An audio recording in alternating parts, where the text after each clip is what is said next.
Ya, pada siang hari ini kita melanjutkan materi tafsir Perjanjian Baru dari kitab Filemon.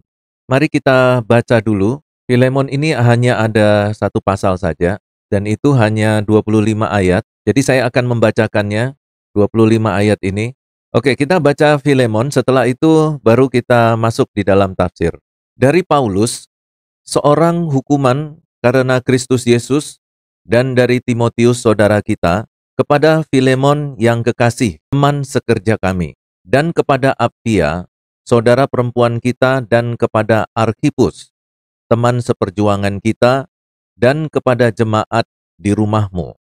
Kasih karunia dan damai sejahtera dari Allah, Bapa kita dan dari Tuhan Yesus Kristus, menyertai kamu.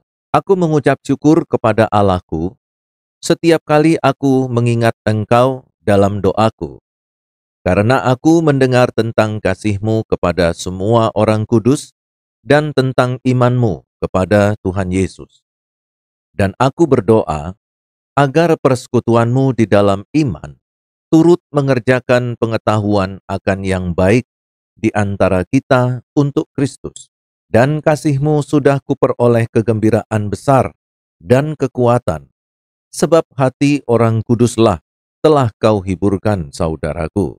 Karena itu, sekalipun di dalam Kristus, aku mempunyai kebebasan penuh untuk memerintahkan kepadamu apa yang harus engkau lakukan. Tetapi mengingat kasih-Mu itu, lebih baik aku memintanya daripadamu. Aku, Paulus, yang sudah menjadi tua, lagi pula sekarang dipenjarakan karena Kristus Yesus, mengajukan permintaan kepadamu mengenai anakku yang kudapat selagi aku dalam penjara, yakni Onesimus. Dahulu memang dia tidak berguna bagimu, tetapi sekarang sangat berguna baik bagimu maupun bagiku. Dia kusuruh kembali kepadamu. Dia, yaitu buah hatiku. Sebenarnya aku mau menahan dia di sini sebagai gantimu untuk melayani aku selama aku dipenjarakan karena Injil. Tetapi tanpa persetujuanmu, aku tidak mau berbuat sesuatu, supaya yang baik itu jangan engkau lakukan seolah-olah dengan paksa, melainkan dengan sukarela.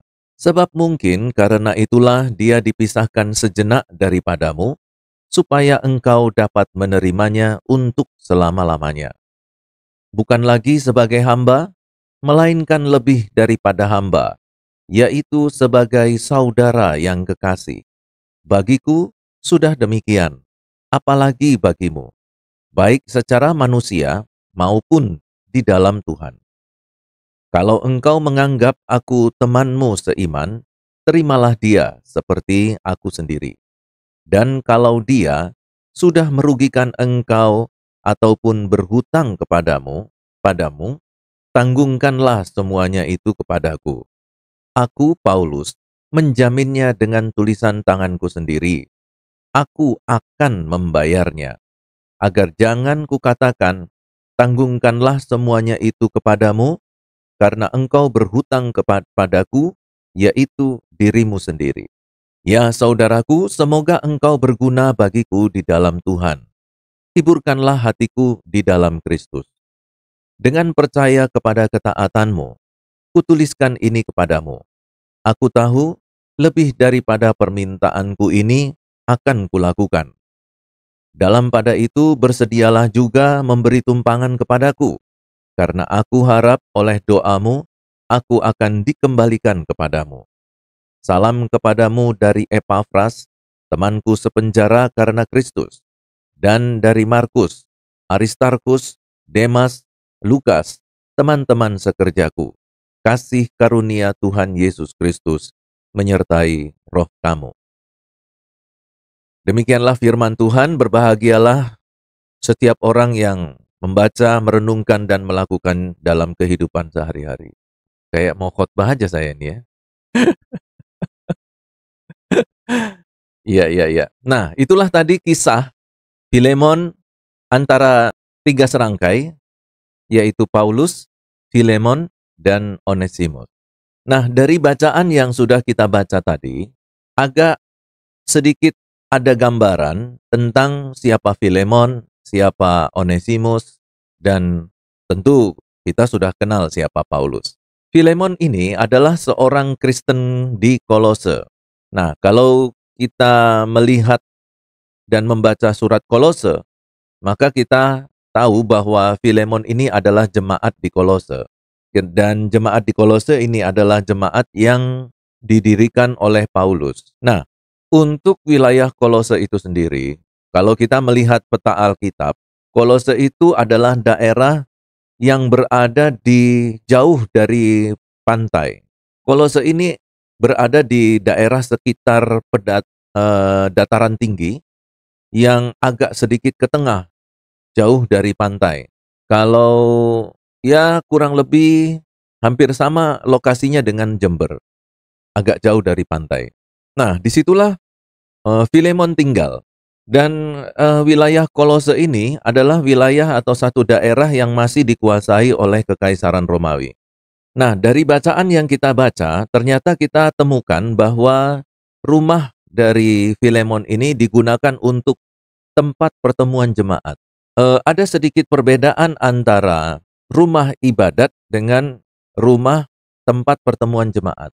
Nah, kalau di zaman kita sekarang, di dalam gereja modern, rumah tempat pertemuan jemaat itu bisa dikatakan sebagai tempat untuk persekutuan doa, atau kalau orang Kristen Protestan itu menyebutkannya sebagai beston, ya, persekutuan rumah tangga, persekutuan doa, yang sejenisnya seperti itu. Nah, tampaknya bahwa Filemon ini dia bersahabat karib dengan Paulus. Dari bacaan itu yang tadi kita sudah baca, kita bisa melihat betapa eratnya hubungan antara Filemon dengan Paulus. Ada beberapa penafsir yang mengatakan bahwa Filemon ini adalah seorang yang sangat kaya raya sekali. Dia memiliki harta kekayaan yang melebihi daripada orang-orang pada umumnya di Kolose.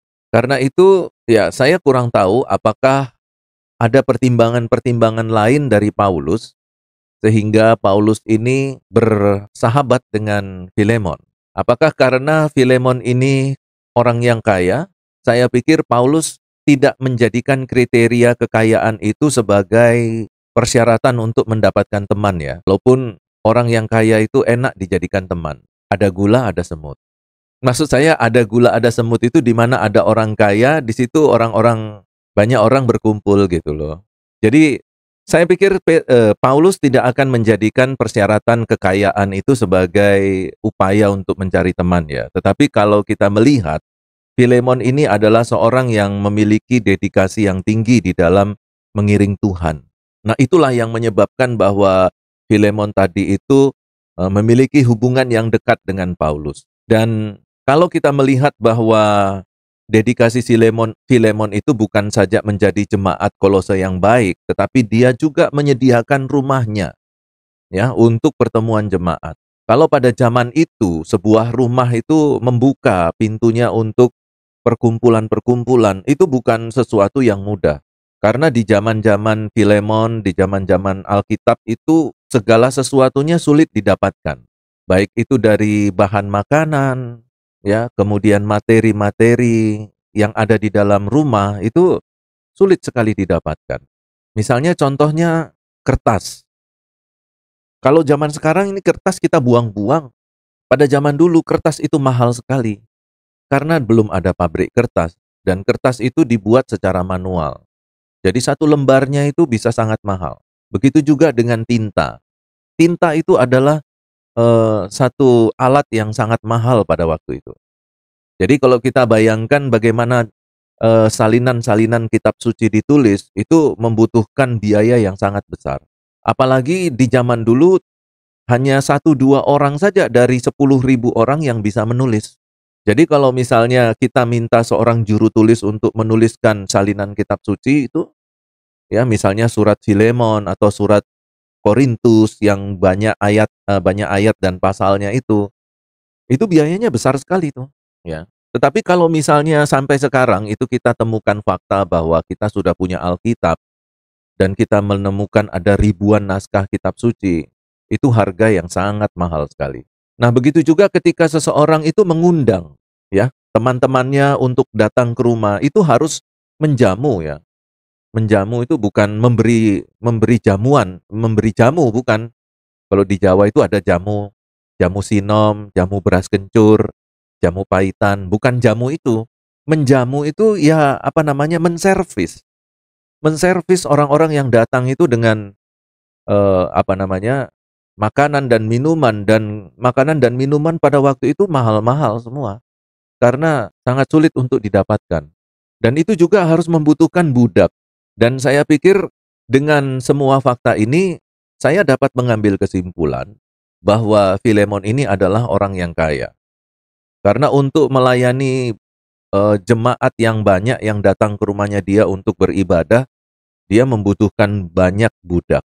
Nah, ukuran kekayaan seseorang pada waktu itu, semakin banyak budak, semakin kayalah dia. Ya, karena untuk mendapatkan budak itu orang harus membeli. Ya, bukan cuma sekedar membeli, tapi sudah sampai di rumah budak itu harus dipelihara. Paling tidak dikasih makan, dikasih ruangan untuk tidur, walaupun sangat-sangat sederhana. Oke. Nah, di sini kita lihat bahwa melalui fakta bahwa rumahnya digunakan untuk tempat pertemuan, kita dapat mengidentifikasi bahwa Filemon ini orang kaya. Nah, tampaknya ia bersahabat karib dengan Paulus. Ya, sekalipun tidak tercatat, namun tampaknya Paulus pernah mengunjungi Kolose pada waktu ia tinggal di Efesus selama 3 tahun. Nah, sebagai satu catatan, antara kota Efesus dengan Kolose itu agak lumayan dekat. Jadi kalau saya banding-bandingkan, walaupun tidak bermaksud seperti Jo dibanding-banding ke, ya, kira-kira dibandingkan itu dengan Jember dan apa ya, kota yang terdekat ya, saya sudah lama ndak ke Jember ini, saya lupa lagi kota-kota yang di sekitarnya Jember itu, apa ya, Bondowoso, ya. Jadi antara Jember dengan Bondowoso lah, ya, hanya 1-2 jam gitu. Cuman karena dulu itu nggak ada kendaraan, sehingga harus berjalan kaki atau naik, kedelai kok naik kedelai, naik tempe dong, naik keledai atau, unta. Ya kurang lebih bisa setengah hari lah. Kalau kita hanya 1-2 jam naik motor, mereka setengah hari antara Efesus dengan Kolose sudah sampai. Karena itu ada kemungkinan bahwa Paulus sering datang ke Kolose, melayani jemaat di Kolose dan bertemu dengan Filemon.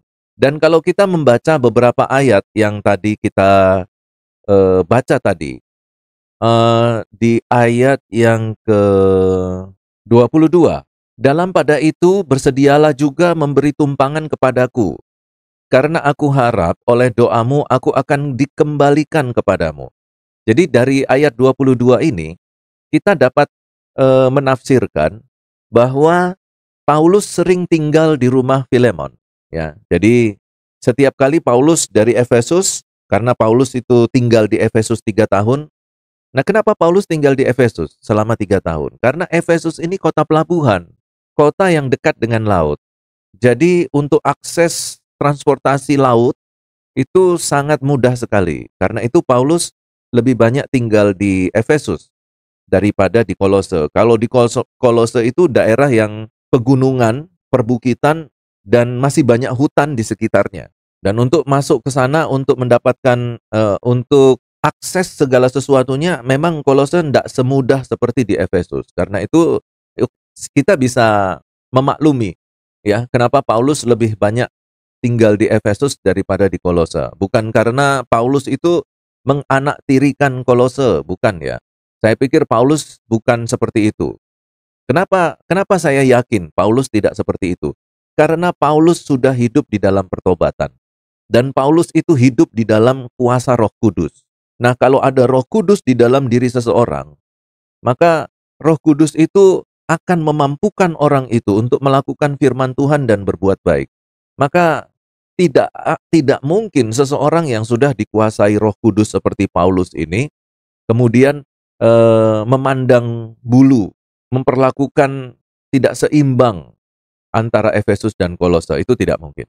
Ya, nampaknya Paulus tadi pernah ya mengunjungi Kolose, dan saya pikir bukan pernah ya, tapi sering. Karena jaraknya juga nggak terlalu jauh dari tempat tinggal di Efesus. Itulah Filemon. Nanti pada waktu kita melihat satu ayat, ayat 1 terus dan sampai ayat yang berikutnya, ya, kita akan lebih banyak mengenal lagi siapa mereka. Lalu yang berikutnya ada tokoh yang lain di dalam surat ini, yaitu Onesimus. Onesimus ini adalah hamba, budak ya, milik Filemon.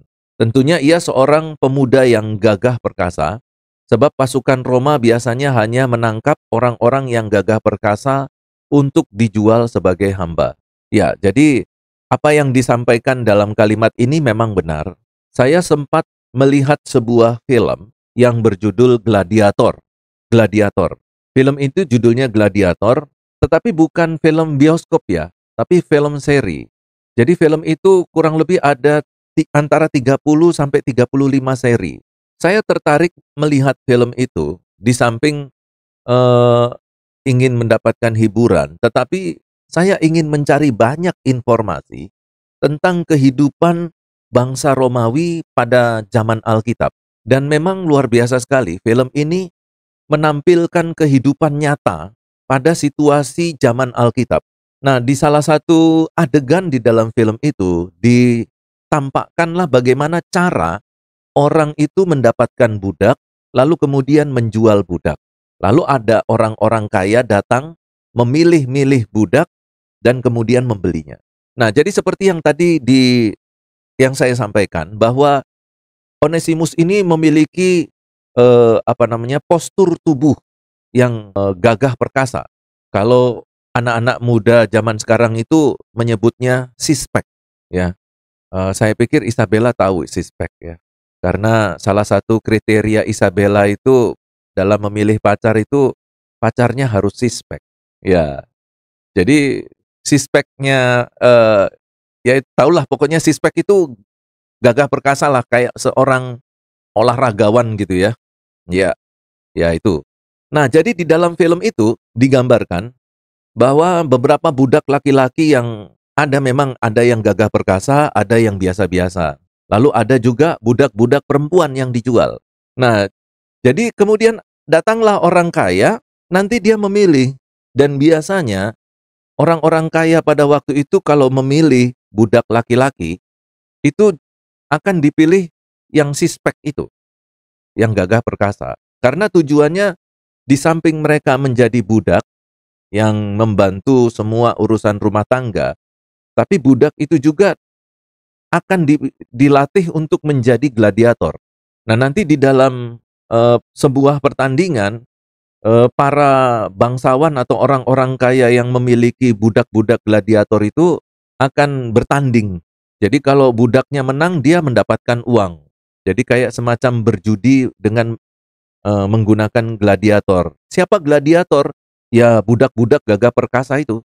Jadi kalau saya perhatikan di sini, kemungkinan Onesimus ini juga sempat juga pernah jadi gladiator. Ya, seorang petarung yang gagah perkasa. Lalu yang menjadi masalah adalah bahwa Onesimus ini ternyata melakukan sesuatu yang banyak orang menganggapnya sesuatu yang negatif, yaitu mencuri. Tetapi sebelum kita bicara tentang gladiator, kita akan melanjutkan dulu tentang sebab-sebab dari surat Filemon ini ditulis. Nah, jadi surat Filemon ini terjadi kira-kira 4 atau 5 tahun setelah Paulus meninggalkan daerah itu. Pada waktu Paulus dipenjara di Roma. Nah, agaknya Onesimus mencuri uang Filemon lalu lari ke Roma. Nah, di sana uang curiannya itu barangkali habis, lalu ia berusaha untuk menjumpai Paulus. Nah, kenapa Filemon berusaha untuk menjumpai Paulus? Karena Filemon diduga mengenal Paulus. Walaupun Paulus mungkin tidak mengenal Filemon, tidak mengenal akrab. Kenapa Kenapa Onesimus mengenal Paulus? Karena Onesimus ini adalah budak di rumah Filemon. Paulus sering menginap di rumah Filemon. Jadi ada kemungkinan beberapa kali Onesimus itu melayani Paulus, ya, menyediakan makanan, ya, mencucikan baju-baju Paulus pada saat ia tinggal di rumah Filemon. Nah, jadi ketika Onesimus ini dia lari ke Roma dan dia kehabisan uang, nah dia mengingat seorang yang pernah dikenalnya waktu ia masih berada di rumah Filemon, yaitu Paulus. Dan Paulus pada waktu itu bukan orang biasa ya. Maksudnya dalam status dan jabatannya di masyarakat itu bukan orang biasa. Paulus itu tergolong orang kaya. Orang yang bukan kaya raya juga, tetapi orang yang berada. Karena kalau kita melihat dari latar belakang serta pekerjaan Paulus, Paulus ini adalah seorang pengusaha tenda. Dan pengusaha tenda pada waktu itu adalah satu bisnis yang sangat makmur. Kenapa? Karena orang-orang di zaman itu membutuhkan tenda. Sekalipun mereka punya rumah, tapi ketika mereka melakukan perjalanan agak jauh sedikit, mereka membawa tenda. Karena dulu tidak ada hotel. Jadi mereka harus memasang tenda sendiri dan tinggal di tenda yang mereka bawa. Jadi bisnis pembuatan tenda pada waktu itu adalah bisnis yang memang sangat subur sekali. Itu prospeknya cemerlang sekali. Nah, jadi Paulus ini karena dia memiliki status jabatannya juga tinggi karena dia dianggap sebagai rasul, orang-orang Kristen itu pasti menghormati dan menghargai dia, ya. Semua orang itu menyediakan rumahnya, bersedia menyediakan rumahnya untuk Paulus bisa menginap. Karena kalau seorang rasul menginap di rumah kita, wah itu suatu kebanggaan tersendiri. Sama seperti kalau seorang pendeta datang ke rumah kalian. Ya, pendeta kalian datang berkunjung ke rumah kalian. Wah, itu bangganya luar biasa. Itu kalau perlu itu kita beliin capcay, kita beliin nasi goreng, kita beliin mie goreng, ya, kita suguhin babi panggang karo. Itu kalau pendeta datang ke rumah. Saya ingat dulu waktu saya masih kecil itu kalau ada pendeta kami datang hanya sekedar berkunjung aja, itu orang tua saya itu bisa sibuknya kayak Marta, beli makanan banyak sekali. Ya pendeta itu cuma nyicipin 1 2 sendok. Ya itulah ya, kalau kalau jemaat itu menghargai hamba Tuhan ya, pemimpin rohaninya. Nah, saat itu Paulus dalam status yang seperti itu. Jadi kalau dia ada di dalam rumah Filemon, itu sungguh sangat dilayani luar biasa. Begitu juga Onesimus. Ya, Onesimus nggak akan berani macam-macam dengan Paulus. Ya, kalau Filemon bilang, Onesimus layani Paulus sebaik mungkin. Wah, itu sungguh-sungguh dilayani itu. Ya, seluruh kebutuhan Paulus sampai kalau Paulus pegel-pegel pun dipijetin sama Onesimus. Ya, nah disitulah Onesimus dia kenal dengan Paulus. Nah, ketika ia ada di Roma, nah saya tidak tahu Onesimus itu mendengar informasi dari mana sehingga Onesimus itu tahu bahwa Paulus itu dipenjara. Kabar Paulus dipenjara itu saya pikir sudah menjadi buah bibir ya. Karena Paulus itu sangat terkenal sekali dalam lingkungan komunitas masyarakat Kristen di Roma. Jadi semua orang itu tahu informasi tentang Paulus. Nah, jadi untuk mendapatkan informasi Paulus di penjara di mana, itu Onesimus bisa dengan mudah untuk ya, bisa dapat itu ya. Nah, rupanya ia mulai mengenal dan mengasihi Paulus pada waktu rasul ini mengunjungi rumah majikannya beberapa tahun sebelumnya. Nah, agak mustahil kalau ia berjumpa dengan Paulus secara kebetulan di kota yang berpenduduk 1,5 juta itu. Nah, jadi ada beberapa penafsir yang mengatakan bahwa Onesimus itu hanya kebetulan bertemu dengan Paulus. Nah, ini banyak ditentang ya, kalau ada penafsiran yang seperti itu. Paulus meyakinkan agar dia menjadi Kristen dan kembali lagi ke majikannya, ke tuannya, dengan membawa surat penghantar yang indah ini. Jadi, surat Filemon ini adalah surat rekomendasi dari Paulus untuk Onesimus, ditujukan kepada Filemon. Tujuannya adalah agar Filemon mau menerima Onesimus kembali. Jadi maksud surat ini adalah bahwa untuk memesan agar Filemon mau mengampuni hamba yang melarikan diri dan menerima Onesimus itu sebagai saudara dalam Kristus, dan Paulus sendiri bersedia mengganti uang yang hilang, ya, uang yang dihabiskan Onesimus. Itulah yang saya tadi katakan bahwa Paulus ini dia punya uang, dia punya uang. Karena itu Paulus berani mengatakan, aku nanti ganti.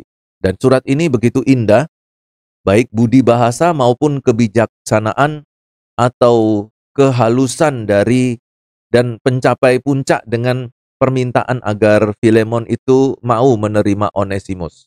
Seperti Filemon menerima Paulus. Nah, ada yang menarik di sini ketika Paulus mengatakan bahwa dia sendiri akan mengganti uang yang hilang, yang telah dicuri oleh Onesimus. Nah, pernyataan Paulus ini menarik, saudara. Kalau kita lihat di sini, di ayat yang ke-9, aku Paulus menjaminnya dengan tulisan tanganku sendiri.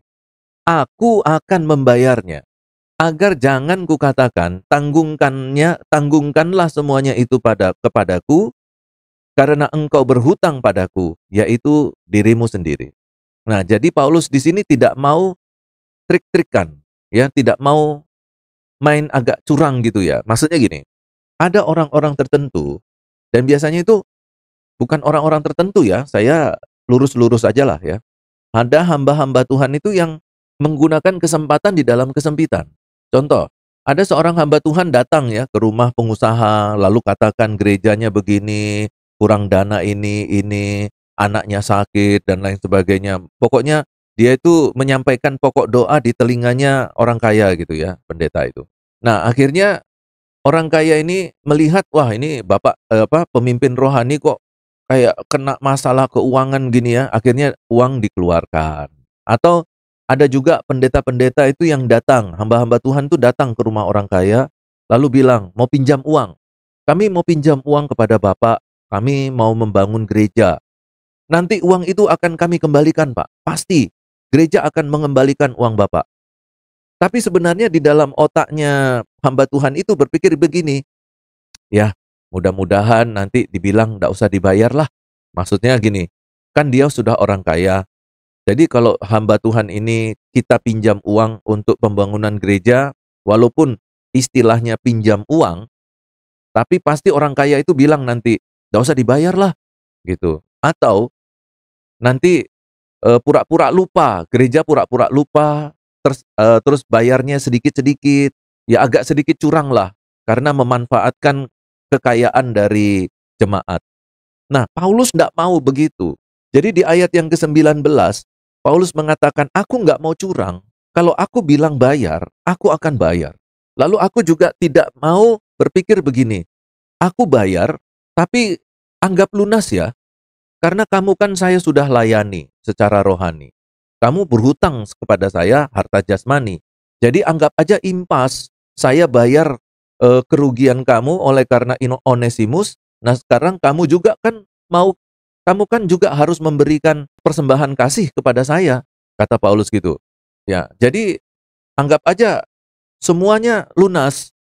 Saya yang bayar, tapi kamu kan juga harus bayar saya, jadi lunas. Nah, Paulus tidak mau juga begitu.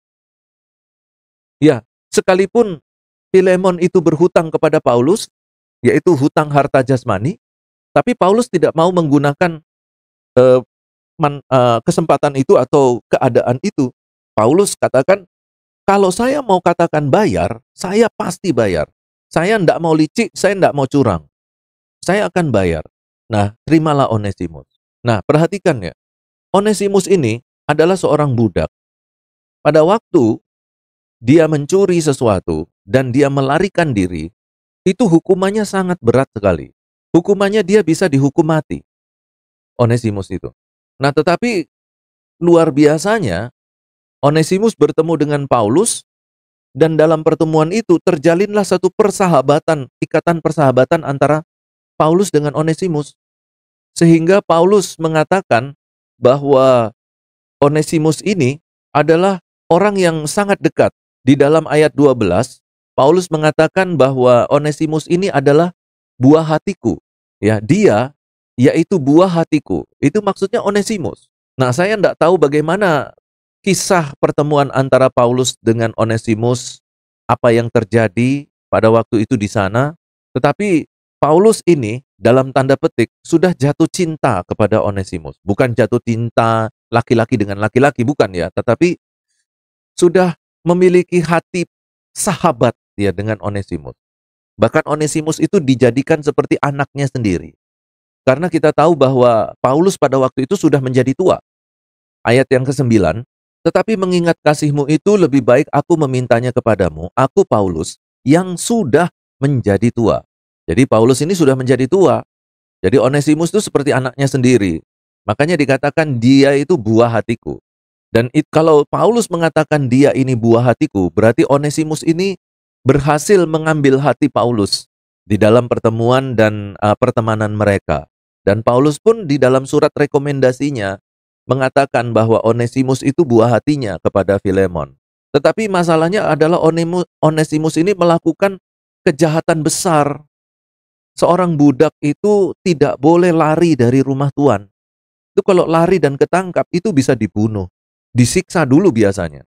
Disiksa sampai terkencing-kencing. Baru setelah itu dia dibunuh.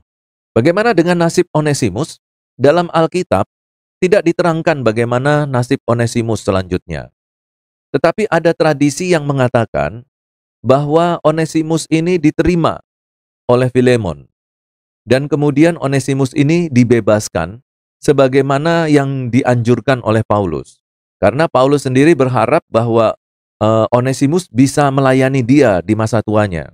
Tetapi Paulus tidak mau paksa, walaupun Paulus bisa melakukan itu sebagai pemimpin rohani. Paulus juga harus minta izin dulu ke Onesimus, ke Filemon. Kalau memungkinkan Onesimus bisa kembali lagi kepada Paulus dan melayani Paulus di masa tua Paulus. Jadi kemudian dibebaskan sebagaimana yang dianjurkan Paulus. Jadi itulah ya, tindakan dari Filemon. Memang di dalam surat Filemon dan di dalam surat-surat lain yang ditulis oleh Paulus tidak dijelaskan nasib Onesimus itu. Tetapi kenapa dapat berani dikatakan demikian? Karena ada surat-surat yang disebut dengan surat-surat tradisi. Salinan-salinan tradisi Yahudi atau tradisi Kristen yang di dalamnya itu mencantumkan kisah Onesimus. Nah, dari salinan-salinan tradisi gereja mula-mula itulah kemudian dapat diambil kesimpulan bahwa Onesimus tidak dihukum mati oleh Filemon. Filemon mengampuni Onesimus dan Filemon membebaskan Onesimus. Nah, bagaimana nasib Onesimus kelanjutannya? Inilah pekerjaan Injil. Kristus di dalam hati hamba itu mengajar dia agar menerima sistem sosial yang berlaku pada waktu itu dan menghantar hamba itu kembali ke majikannya, guna menjadi hamba yang baik. Nah, inilah seorang hamba Tuhan, Rasul Paulus. Ketika Onesimus memiliki masalah yang luar biasa seperti itu, Paulus membereskan sampai tuntas, tas. Ya, jadi ini sebagai satu pembelajaran secara rohani. Kalau nanti saudara bertemu dengan seorang jemaat yang mengalami masalah, maka layanilah, selesaikanlah, bantulah jemaat tersebut melewati masalahnya sampai selesai dengan tuntas. Karena banyak sekarang pendeta itu, saya nggak tahu ya, itu penyakit apa itu ya. Banyak hamba Tuhan itu kalau didatangi jemaat, kalau kemudian dia menyampaikan banyak masalahnya, pendeta itu cuma bilang apa? Ya ibu, nanti kami doakan. Setia ya, baca Alkitab, berdoa ya, kami nanti doakan. Terus ibu itu didoakan sebentar, disuruh pulang. Habis itu nggak diapa-apain. Dijenguk enggak, ditanyakan kabarnya enggak. Jadi hanya kalimat pendek, baca Alkitab, setia berdoa. Tuhan akan tolong. Ya ibu ya. Nah itu. Coba kalau enggak percaya, kamu datanglah kepada seorang pendeta di Jember, lalu kamu pura-pura menyampaikan berbagai macam persoalanmu. Nanti kira-kira apa nasihat pendeta itu? Berdoa, baca Alkitab, bersyukur aja, Tuhan pasti tolong, terus kamu disuruh pulang. Masalahmu tidak diutak-atik.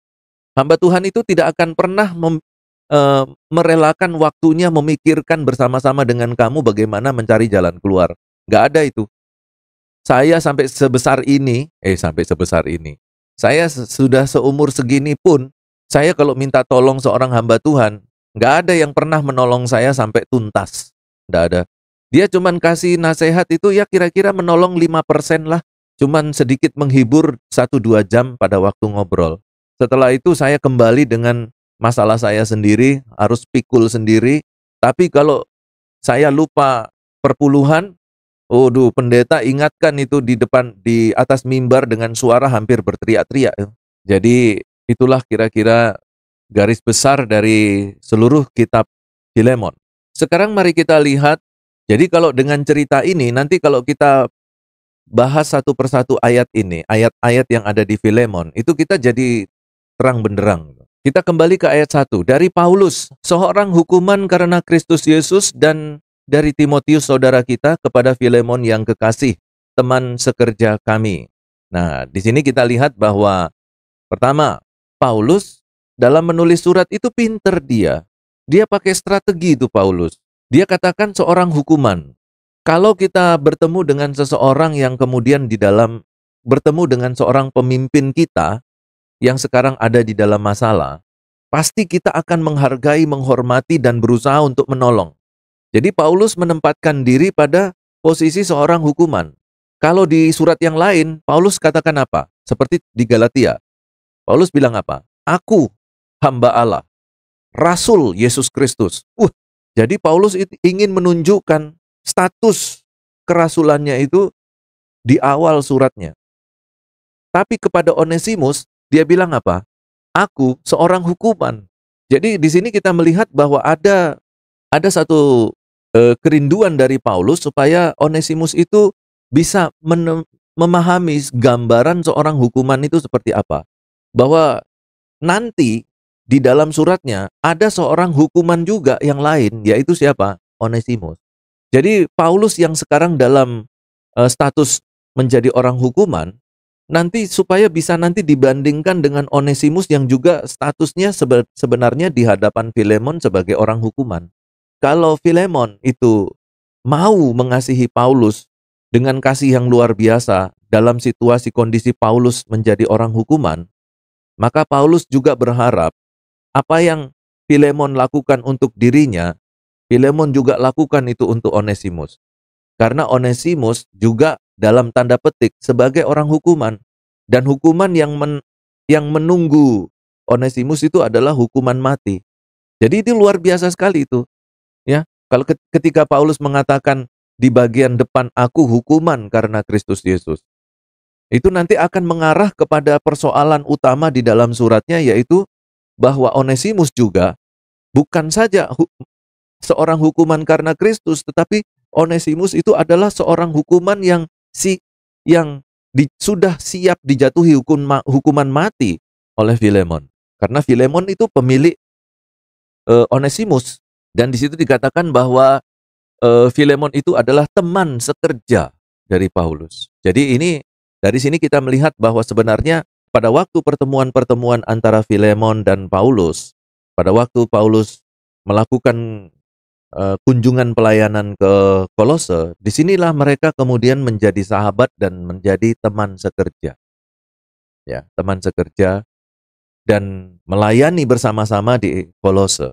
Lalu ayat yang kedua, dan kepada Apfia, saudara perempuan kita, dan kepada Arkhipus, teman seperjuangan kita, dan kepada jemaat di rumahmu.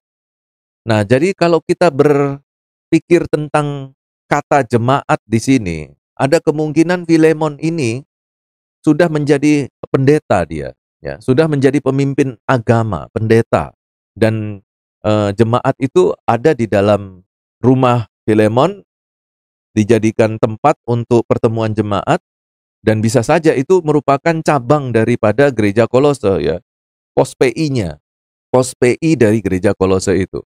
Nah, siapa Apfia dan Arkhipus? Apfia dan Arkhipus itu kalau ditelusuri, agaknya ini adalah istri dari Filemon. Kemungkinan. Jadi Apfia ini istri dari Filemon, dan Arkhipus itu mungkin adalah pendeta jemaat setempat. Jadi kedudukan Arkhipus itu seperti kedudukan Filemon. Misalnya saja pendeta muda, ya, atau kalau Paulus di situ sebagai pendeta seniornya, maka Arkhipus dan Filemon itu adalah pendeta mudanya, PDM-nya.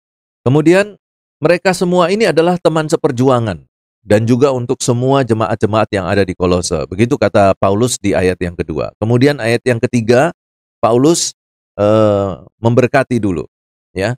Kasih karunia dan damai sejahtera dari Allah Bapa dan Tuhan Yesus menyertai kamu. Ini adalah ucapan votum dan salam. Seperti kalau misalnya kita ada di berbakti atau beribadah di dalam sebuah gereja Protestan, itu sebelum seluruh ibadah dimulai, itu pasti akan diucapkan votum dan salam.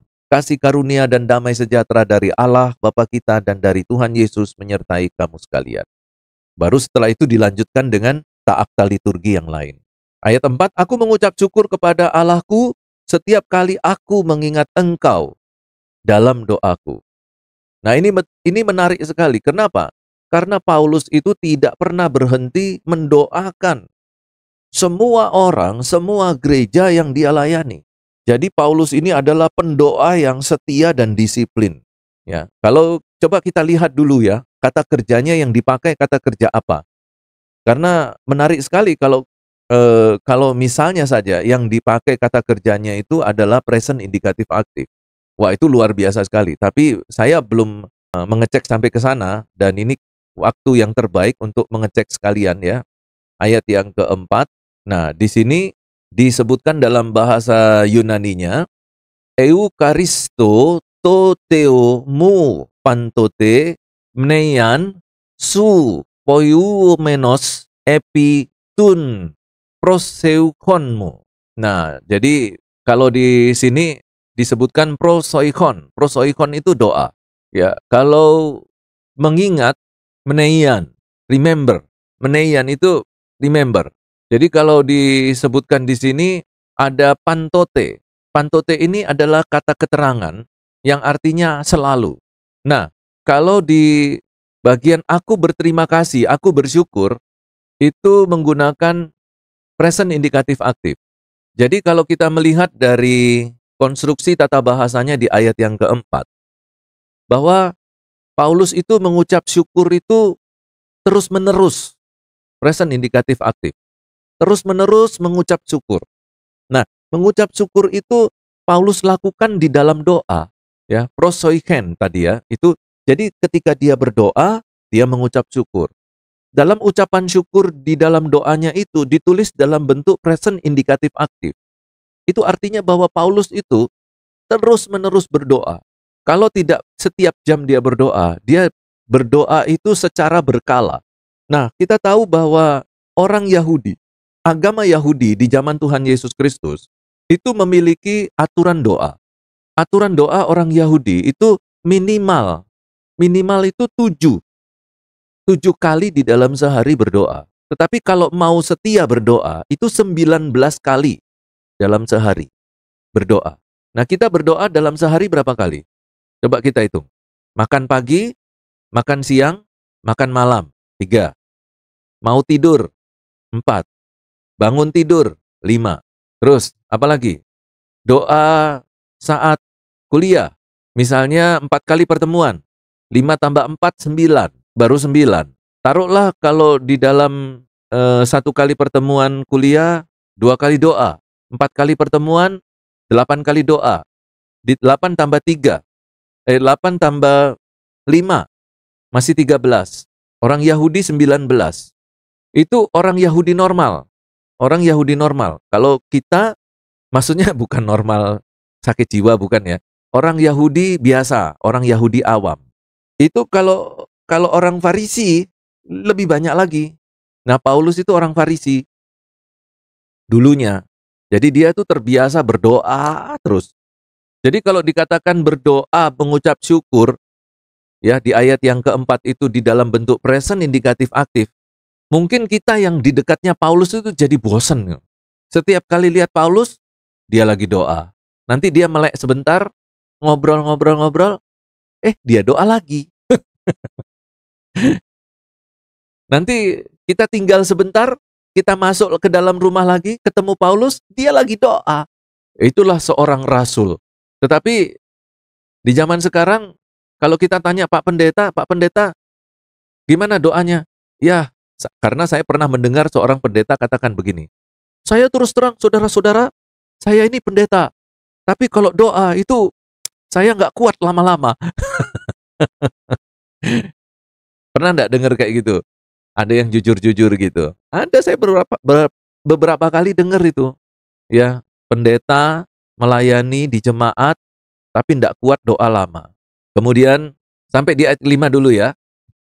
Aku mendengar tentang kasih-Mu kepada semua orang kudus dan tentang iman-Mu kepada Tuhan Yesus. Jadi ini adalah salah satu cara Paulus untuk meluluhkan hati Timotius. Ya, jadi Timotiusnya ini disanjung-sanjung dulu gitu loh. Ya, kamu itu teman sekerja di ayat yang ke-1. Ya, apalagi istrimu itu kan sudah seperti sahabatku. Apalagi ada Arkipus. Arkipus itu kan temanmu. Itu temanku juga, kata Paulus. Jadi disanjung-sanjung dulu. Dibuat hatinya tenang dulu, dibuat hatinya enak, dibuat dia tersenyum dulu. Nah, apalagi kemudian Paulus memberkati ya, kasih karunia, damai sejahtera, diberkati. Lalu kemudian Paulus mengatakan lagi, kamu bukan cuma teman sekerja loh, kamu juga bukan teman seperjuangan di ayat yang kedua. Kamu bukan cuma tak berkati tadi, tapi kamu harus tahu, setiap hari aku berdoa untuk kamu, Filemon, ayat yang keempat. Lalu ayat yang kelima, Paulus masih menyanjung Filemon. Aku mendengar berita baik bahwa kamu itu orang yang sangat mengasihi. Dan kamu juga beriman luar biasa kepada Tuhan Yesus. Wah, ini kalau sudah dibilang begini, terus belakang-belakangnya Paulus minta tolong, kira-kira gimana ya? Kita mau tolak enggak ya? Misalnya ini ya, Sinaria didatangi Pak Bagio.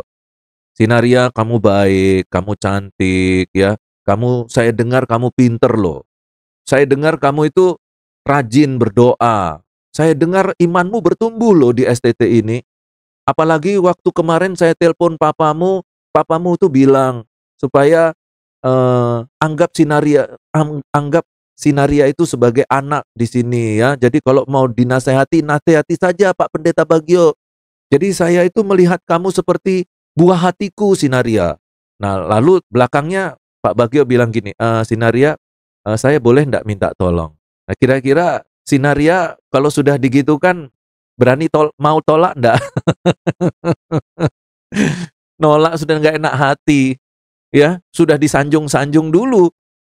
Nah, itulah pinternya Paulus. Ya, jadi kalau kamu mau minta tolong seseorang, ya ikuti teladan Paulus. Baik-baiki dulu. Begitu. Ya, idaman. Kalau kamu mau mendekati Happy, jangan marah-marah. Ya, terus kata-katanya nggak enak. Wah, ditolak kamu. Sanjung-sanjung dulu. Nanti kalau kamu ke Indomaret, kamu beliin Silver Queen, kamu kasih Happy Valentine. Itu kalau sudah begitu, baru ditembak. Happy, aku padamu. Apa itu bang, aku padamu? Ya aku, padamu. Apa aku padamu? Dia ndak berani bilang cinta. Jadi mau bilang, oh masih deheu itu rasanya lidah itu kaku. Dia jadi aku padamu aja. Ya tapi kalau cewek harusnya udah tahulah. Ya Happy, kalau ada nanti orang bilang aku padamu itu berarti oh masih deheu.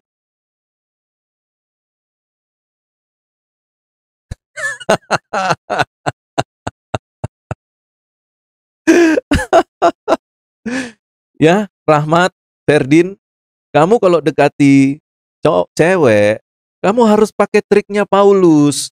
Ya, dibaik-baiki, dibeliin coklat, ya disanjung-sanjung, ya dirayu-rayu. Kamu cantik loh. Baumu harum loh. Padahal belum mandi itu. Tapi enggak apa-apa, oke. Namanya juga namanya juga orang laki itu kan suka rayuan gombalnya kan. Itu orang laki itu kan terkenal rayuan gombalnya itu. Betul enggak? Yang cewek-cewek. Laki-laki itu suka merayu, betul enggak? Betul itu. Tapi yang perempuan, masalahnya apa yang perempuan? Masalahnya juga suka dirayu.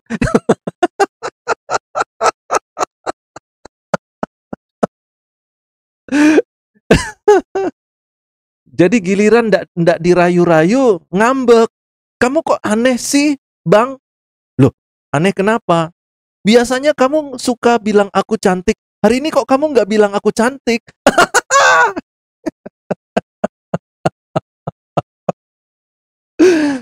Ya jadi cewek itu suka kalau dirayu-rayu. Nah laki-laki suka merayu. Jadi ya cocoklah.